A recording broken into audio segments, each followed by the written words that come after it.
that I wanted to understand was what happened after the death of Christ to the point that you have St. Augustine, one of the big fathers of the church. What is that 350, 400 year period? What happened there? You have the Roman Empire. In fact, a lot of what I'm going to say today is going to be reverberated in what Daniel just went through. So I got all these books and I started reading about this church father and that church father and the other one and the next one. And then it dawned on me, almost like a flash, you're not talking about Judaism. You're not talking about Moses. How can you even have a Christ without Moses? How can you have Christianity, Judaism, Islam? This all comes from Moses. And so that's when I began to start putting those books aside and running and grabbing all the right books that I needed to be able to discuss Moses with you. So what I've got on Moses is basically two things that I'm using. One is I'm going to be using the work of Philo Judaeus. Philo was a great Jewish, an Egyptian Jewish rabbi, one of the greatest ones that ever lived. And and I'll give a future class on this, but it's my idea that he was actually Christ's teacher. And Philo talks, Philo, P-H-I-L-O. Philo talks about this whole paper on Moses that he wrote. He wrote two papers, I've read one. And then the other one that I'm going to take is Schiller, the great national poet of Germany, the international poet of freedom. And he wrote a book that's called The Mission of Moses. And he wrote it in 1789, the same time the United States was getting a constitution. And this was known throughout the world. Finally we had a nation that was actually going to pick up the ideas left over from thousands of years back in Greek Republic, Greek democracy, and that you were going to have a United States based on real laws, based on natural law, based on God-given principles, and I'll be going through that a little later. But what I was very interested in is how Schiller looked at Moses. He basically says that all efforts of little minds to belittle the achievement of legislators like Moses, that these facetious things are just, they're nothing. They are nothing. What Moses represents is something very sublime, and we must treasure it. We must do homage to it.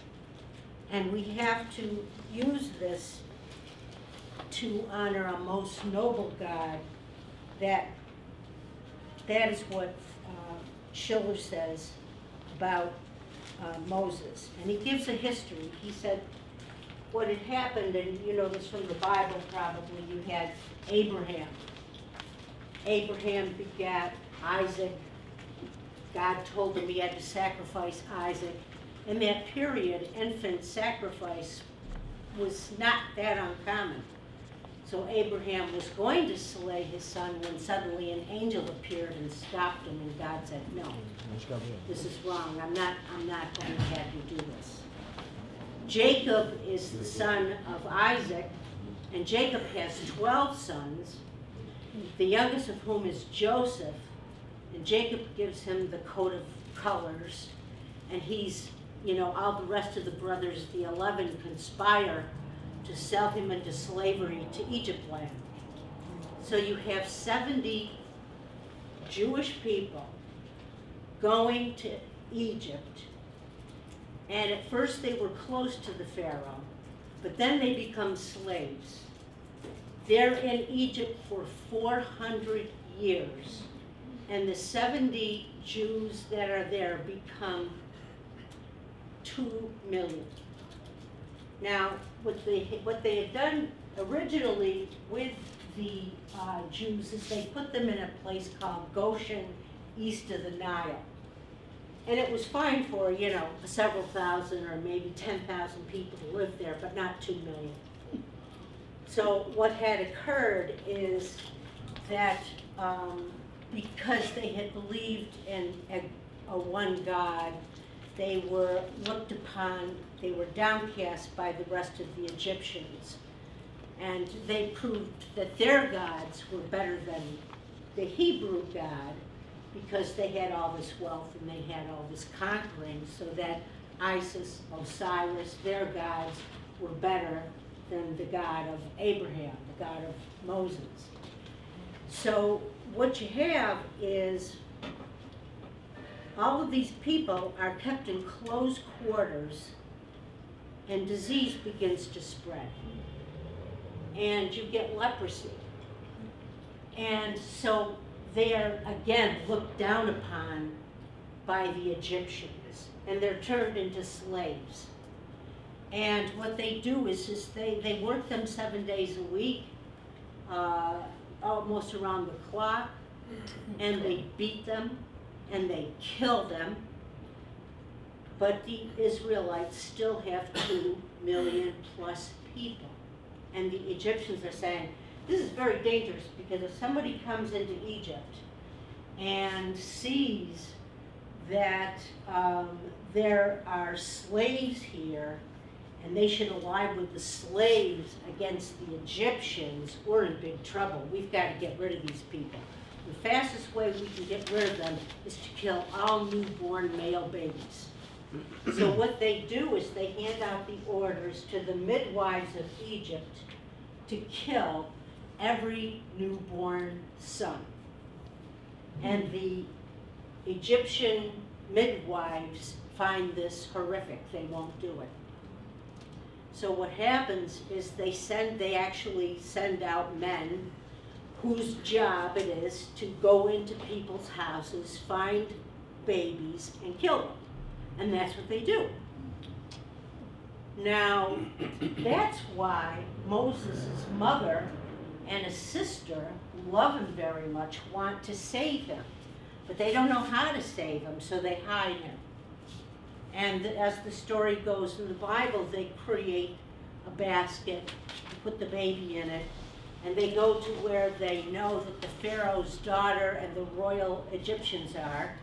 And of course, what happens, you've seen the Ten Commandments, you've at least read some of the Bible, and you know that Charlton Heston, Moses, Moses becomes the grandson of the Pharaoh.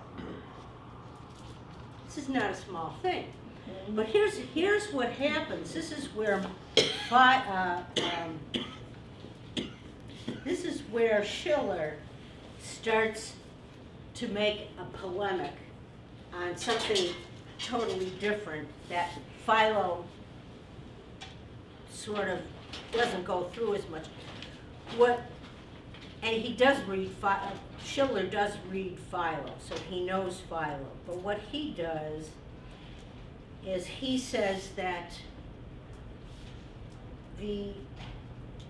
Moses becomes a priest, an Egyptian priest. And the priesthood of Egypt is a very closed society. And at that time, the priesthood of Egypt believed in only one God. They thought that all of these gods that the common masses worshipped were fakes. They were all frauds. And the priests were initiating Moses. They were initiating the young Egyptians into the idea of a one creator, a one God. So what Schiller is saying is that the idea of a one God existed, not just in Israel, but that different cultures actually had an idea of one God. If you read Plato, you see this very clearly, where Plato talks about the gods. He'll talk about Zeus, he'll talk about this God and that God, but he also talks about the Creator, the One. And this is of course dangerous thinking in Egypt, because if you try to tell common unwashed masses your idea of a one God, you can get killed. So they keep this knowledge very secret. Now, what Schiller does is he hints at something. He hints that maybe Moses is not really a Jew. Maybe Moses is actually an Egyptian. And if he believes in one God, and he honors and worships one God, he sees that what's being done to the Hebrews is absolutely evil. And that he, as a human being, as a lover of one God, can't take for another minute the sufferings of the Israelites. So Schiller puts that out there for you, okay? So you can think about that a little bit. Moses is actually an Egyptian name. It's he who comes from the water. So what if Moses was Egyptian? Does it make any difference? I don't think so. Whether he's Jewish or Egyptian doesn't make a damn bit of difference.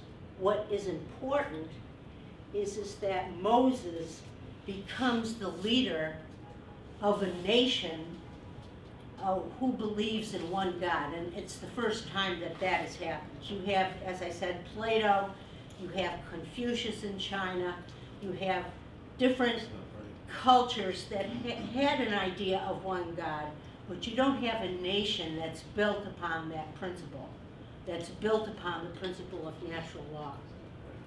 So what happens is Moses, you have to begin thinking about him now in about 3 different ways. Think about him as George Washington, and that he's a military leader.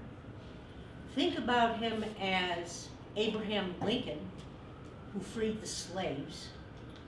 And think of him as Benjamin Franklin, who wrote the Constitution, as the lawgiver. And you see the importance of Moses. He represents, in essence, himself, these 3 important American seminal figures. That's the power of who Moses is. And I actually really came to love Moses when I read him. And I appreciated the Philo that much more deeply by, having that notion stick in my mind of who he really was. Now, what happens is Moses catches one day a slave master beating a young slave half to death. He kills him, and then he runs out to the desert. Now, according to the Bible, he becomes a sheep herder, and he marries, and he does this and he does that. But Schiller says he went to the desert and he was trying to figure out how to free those slaves. How could he give them an idea of a one God, which they had lost? They had lost the idea of one God because of 400 years of slavery. they knew there was a one God, but they also knew that the Egyptians had these gods, and there were these other gods. And the Egyptians, of course, would say, you have your one God, but we're running over you. Our gods are better than your God. So this is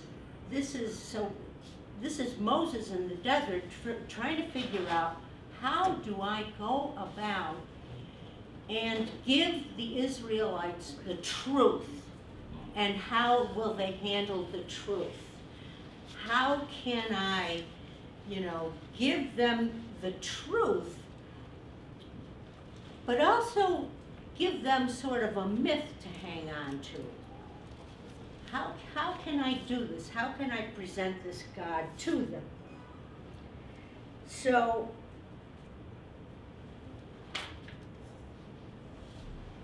his mind goes through this process, and basically what it is it's what Lynn calls going into the future. That when you're really thinking and you're really being creative, you're not in the here and now, you are in the future. And everybody who knows that, when you're really on target, you're not thinking about this moment, because you don't live in this moment, you live for the future. Anybody who's a parent knows that. You live for the future, you live for your children, you live for your grandchildren. And this is the way that Moses thought. Is that what is the future of the Israelites? What will that future be? How will I lead them? And it takes a great amount of imagination, knowledge, and sensuous truth to get this across. And the only recourse he has is to proclaim the true God, but as I said, in a mythical way, so that he can get rid of a lot of the superstitious stuff that they believe in, and to make them truly free, give them a real God who loves them and sees them as his chosen people, which Philo says that God is everyone's person. He is not just one nation's God, he belongs to the world. But the way that he has to present God to the Hebrews is as their God, whom they will fight and die for. And this is basically how he is able to free the slaves. And of course, there's these miracles that go on, these tremendous things, these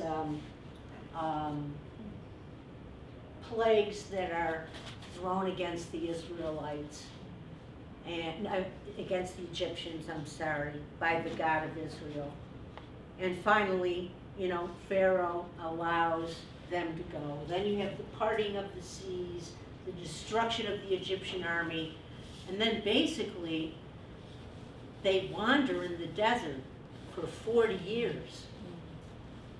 And Moses, by the time at the end, when they finally get to the promised land, Moses is about probably 80 years old at that time. And what happens is Moses comes up with the idea of getting laws by which the nation is to live by. And that is coming, of course, in the Ten Commandments. Now, somebody had brought up to me, a friend of mine brought up to me that this was not the first set of laws ever devised, that the idea of law goes way back to the 19th century BC, to the Code of Hammurabi. So just for the heck of it today, I went and typed in Code of Hammurabi on the computer and I got about 1 million listings. And I just picked through one, and it's like a series of like 280 laws, something like that. It says all these laws, and they're not natural law as we know it. I'll just read just a couple, just so you get the idea of these laws. If a man has stolen goods from a temple or a house, he shall be put to death. And if he has received the stolen property from him, shall be put to death. Next law, if a man bought or received on deposit from a minor or a slave, either silver, gold, male or female slave, ox, ass, or sheep, or anything else, except by the consent of the elders or power of attorney, he shall be put to death for theft. If a patrician has stolen ox, sheep, ass, pig, or ship, whether from a temple or from a house, he shall pay 30-fold. If he be a plebeian, he shall return 10-fold. If the thief cannot pay, he shall be put to death.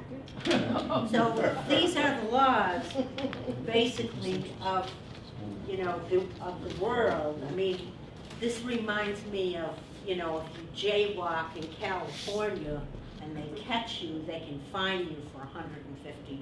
That's actually happened to our members in California.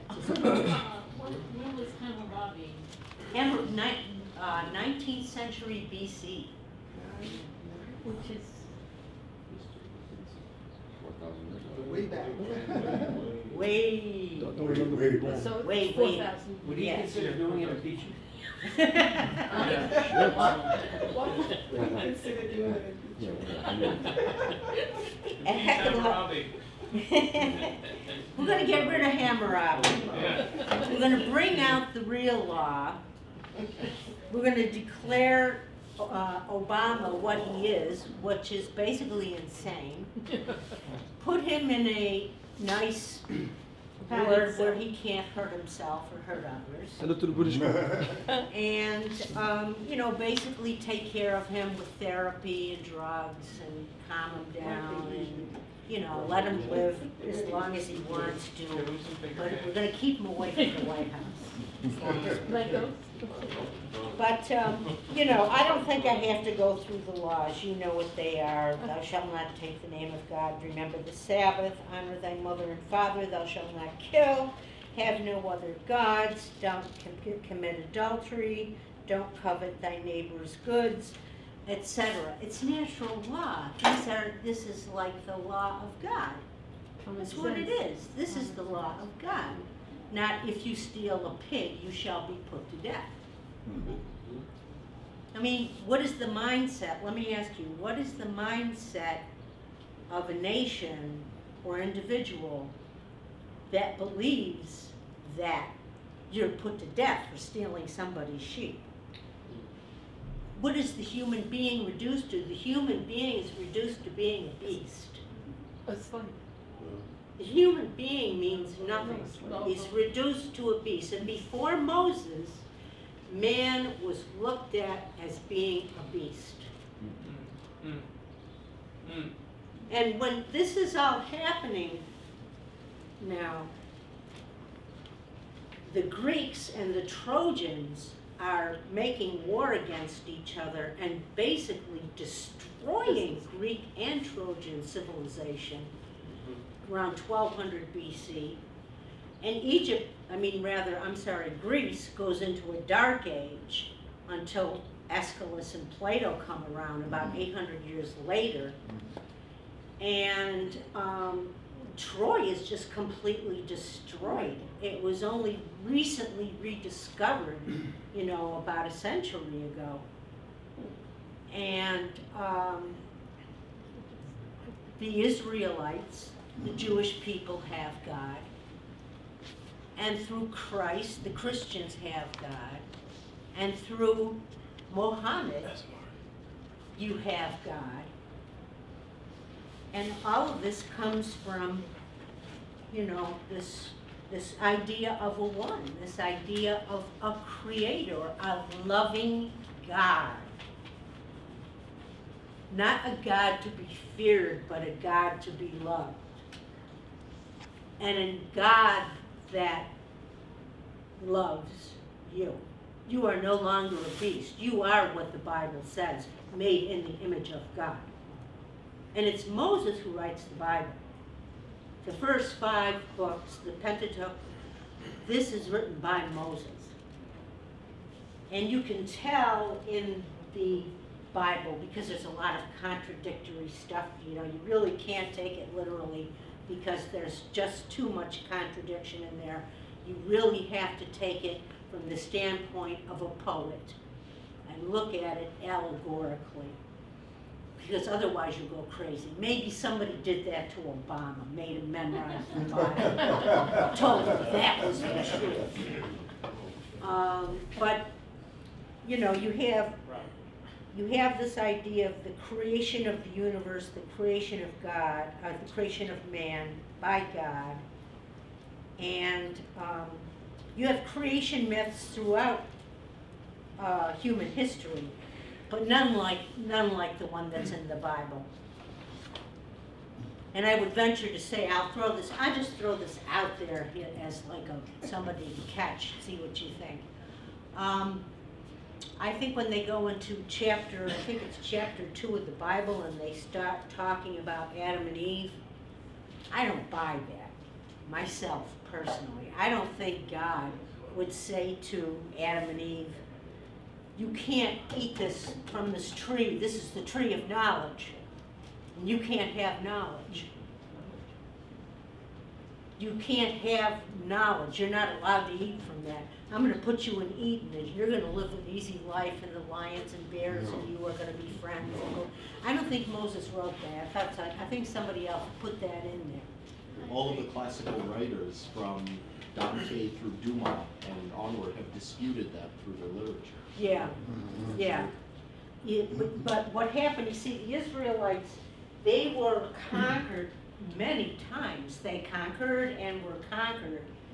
And at various points when they were under the Babylonians and under the Mesopotamians and under this, you know, group and that group, probably what you had, I mean, you have scholars who think that, you know, other priests from their religion sort of took the Bible and put their stuff in it. So that's why you have a lot of these contradictions. But there is a truth in the Bible. That truth from Moses, that's truth. So, I mean, this is what I got. I just want to present that to you, and if you have any questions, I'll take them. Can I ask you something? Can you throw some light on something that's not 100% clear to me? Moses was taken straight up, not allowed to go into the promised land. Yeah. Are you able to tell me how God more or less made the determination and why? I'm not sure, but let me, it's a good question, because you made me think of something else, which is very important, and I forgot to bring up. When, let me take it back just for a minute. When Moses is in the desert in Arabia,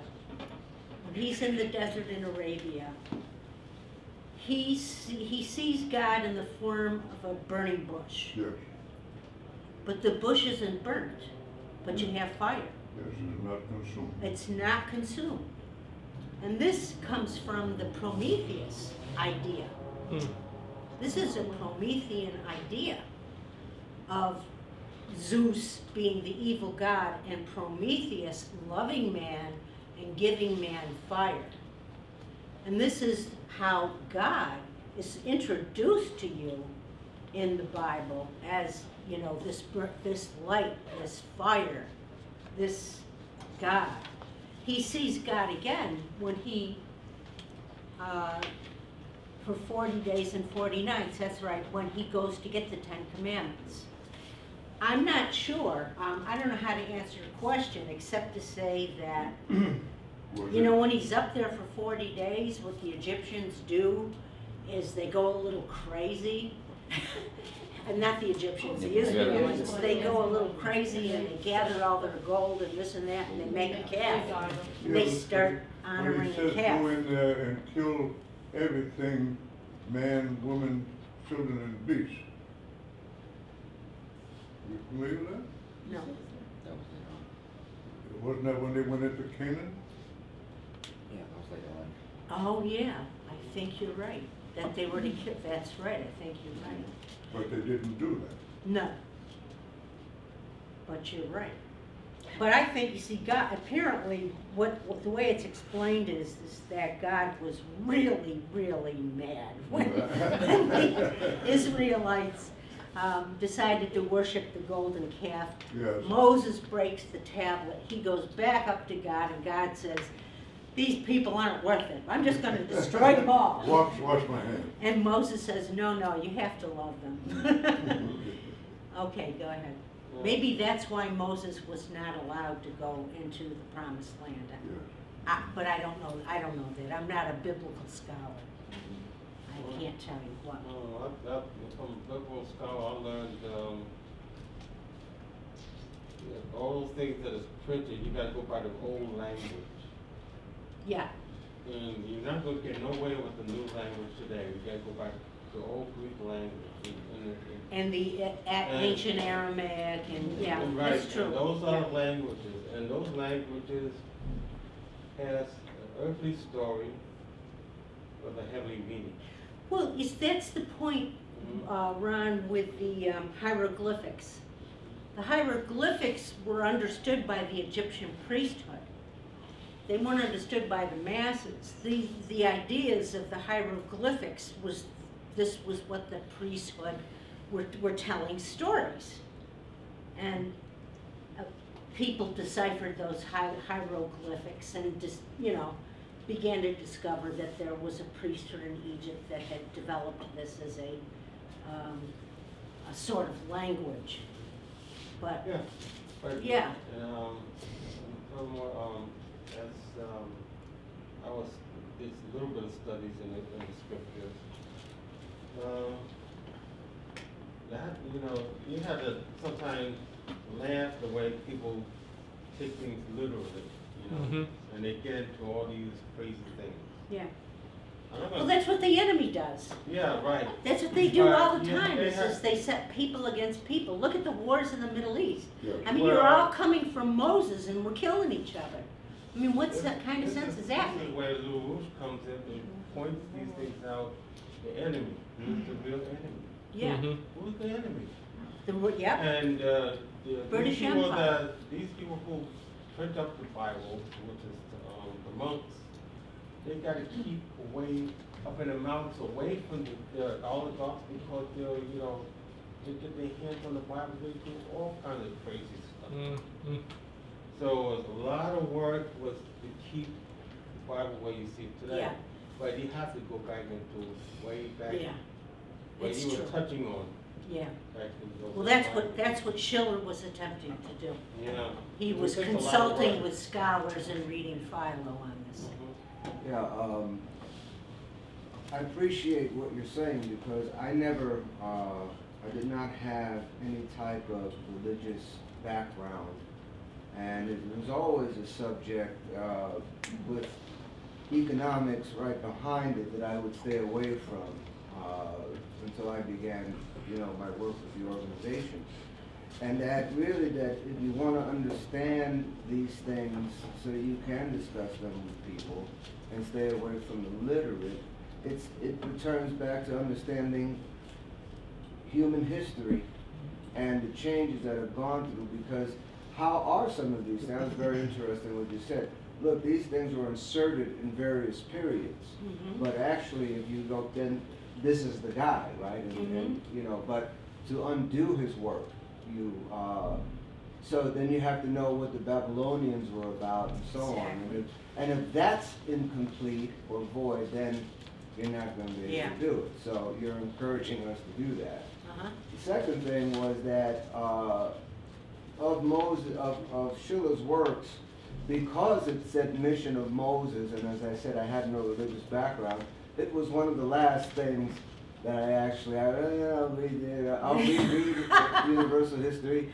Yeah. But when I read it, I was so moved, and the particular thing that I drew from was the whole idea of what one person can do. Exactly.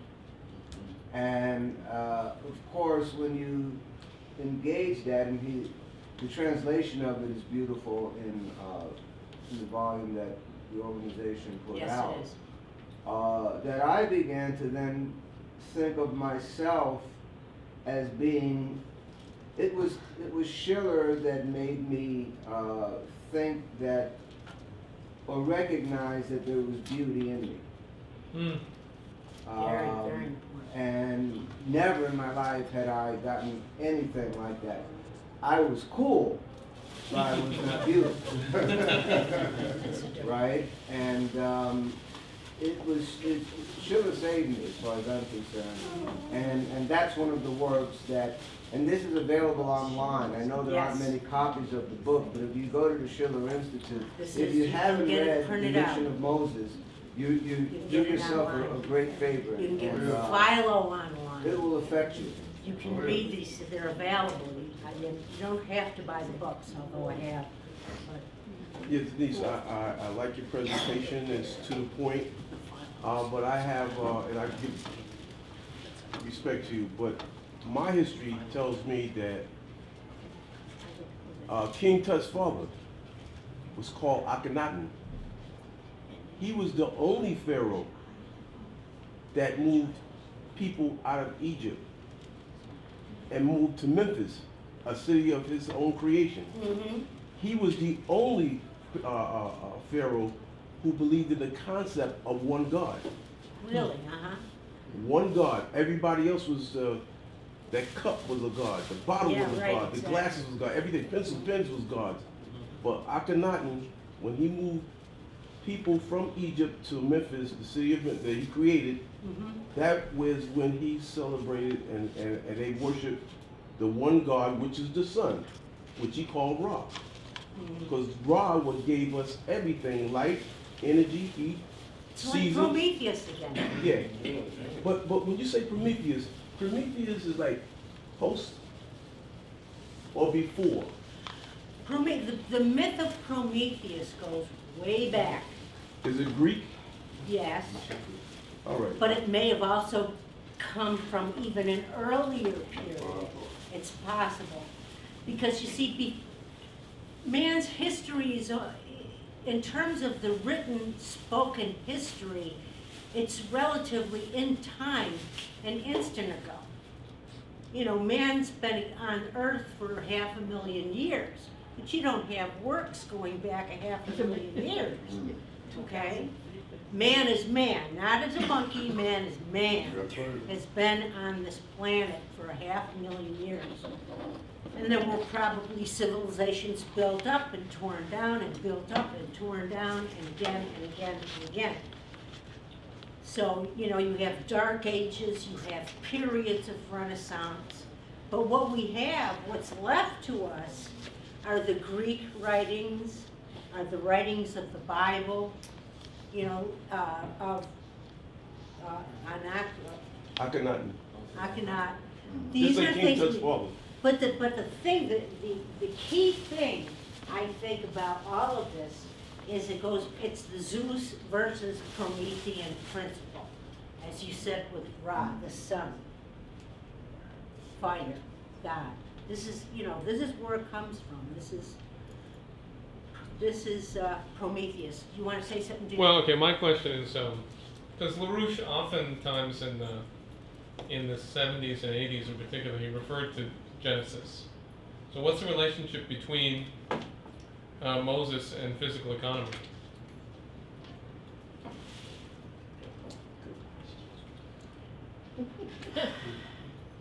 You would have to ask me. Well, because the idea of the one God, right, Yeah, is the idea of the one. But the one that is not something stationary exactly. and unknowable, but the one that is constantly developing constantly creative developing universe. exactly, yeah. Right. And that's That's if right. you don't understand that, then how are you going to understand economy? Well, that's exactly right. Be See, fruitful and multiply, right? you're not, in some religions, That's you're what it not, says. you don't have a name for God. It's considered sinful. Some Protestants have attacked Catholics for having pictures of Jesus and Mary and Joseph, all over the place. It's a sin to have a portrait of Muhammad. You're not allowed to do this. Different cultures, but the burning bush. I want to go back to that point for a second. When Moses says to God, how shall I tell the Israelites who you are? What is your name? And he says, I shall be that I am that I am. But also, it's translated this way. I shall be that I am become. I shall be that I am become, which addresses exactly what you're saying. It's the notion of creativity. Reminiscent of 1 Corinthians. Right, it's 15. not just I am that I am, I shall be what that I am become. This is a notion of God that's It's a process. a process, exactly. That it's not a thing. We're living in a process. We're living, again, as Lynn has said many times, I've been catching this from him a lot, the future. He keeps talking about the future. He says, I am not prophesizing. I am not predicting. I'm giving you a forecast. I'm giving you a picture of what the future is going to be because I understand economics. Because I understand, and economics is the queen of all sciences because it's going to decide whether you live or die.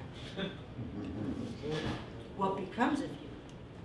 So God is, I shall be that I am become. Okay, everybody's got their hand up. Go ahead. I want to answer the question of the World War II veteran who survived Normandy Beach. Oh, okay. And, okay, so Moses, there was a need for water, and Moses asked God, Speak up, Andrew. how do you, Moses asked God to provide water, and God told Moses to do something, and I think it was speak to the rock, and then the water was provided. And there was a second occurrence, but Moses, he was angry with the people or something, and he decided not to do it the way God told him to, which was to speak to the rock, but he struck the rock with a cane. Mm-hmm. And so it's clear that Moses is definitely in heaven, but God could not allow him into the promised land because of that disobedience. Also, nobody was allowed in the promised land other than the 2 spies, or 12 spies, and the 2 came back with a good report, and that was Joshua, one of the greatest generals in the history of the world. Right. Joshua and Caleb. Mm-hmm. And everybody else, they perished, and it was only the descendants that was able to go to the promised land with Joshua and Caleb. Well, it depends on again what you want to believe. That's what it it says. says. What God says. It's not what we believe, it's what he says. Well, you see, that's where I would differ. I am trying to explain that that God is the process of creation. Okay, He has always existed. He always will exist. He is in the process of becoming. Always. And if you take it literally, what makes sense about it? That these 2 million people who have, gone through 2 generations throughout the desert and come there, but only 2 of them settle. I think maybe a Babylonian priest got into there and inserted that to make the Jewish people feel less than they were. I'm not sure, but That would be a literal interpretation, what you're saying.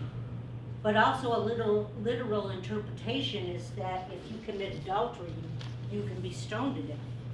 That's the way it was. That's a literal interpretation, that you kill somebody. It's the Old Testament. That's Old Testament. Yeah. Well, I think you could say that Abraham can be considered the first Jew, but he was like the Jesus to the Arabs at that time. He came from a Semitic tribe, an Arabic tribe, and he smashed his father's icons, and he put forth the belief in one God, Yahweh, and his children and their children and so on. So it became another religion according to the Arabs. It developed into Judaism, just like Jesus preached differently against the corrupt practices of King Herod, and his disciples and their children and so on became another religion, Christianity, and that developed into other sects like Protestantism, Catholicism, and so on. Are you But trying to whatever. steal my But- thunder? I'm gonna give about 10 more classes on this. But in a way, I think you could say that Abraham was like the Jesus to the Arabs at that time. I mean, that. Oh, absolutely. That's The my Arabs go idea. back to Abraham, who lived in where? Mesopotamia, But Iraq. he said, I am the he father was an of, Arab, he came Right. from a- Abraham. Yes, yes, yes. and Isaac This and whole- Jacob. This whole discussion could go on forever because there's so much to cover. So, yeah, I've thrown the there's so room much into a to little cover bit. in the scriptures, and it's mind-boggling.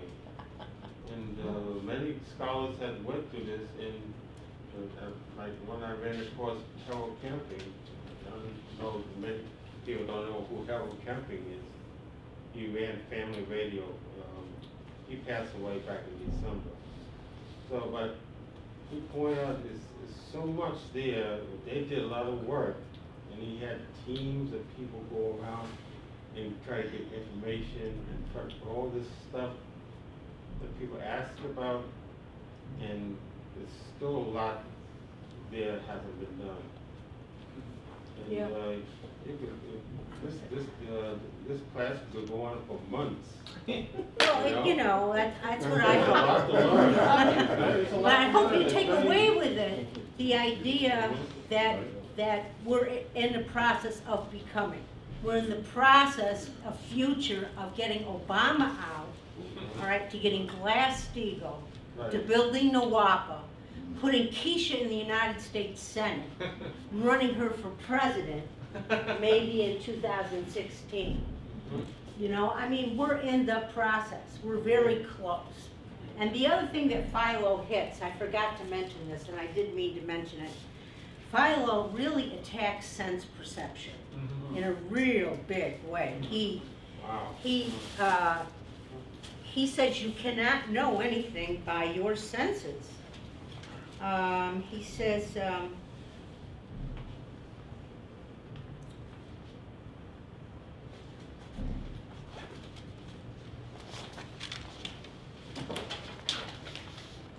okay, he says, it's a little out of context here, but for he was also called the God and King of the whole nation, and he is said to have entered into the darkness where God was, that is to say, into the invisible and shapeless and incorporeal world, the essence which is the model of all existing things, where he beheld things invisible to mortal nature.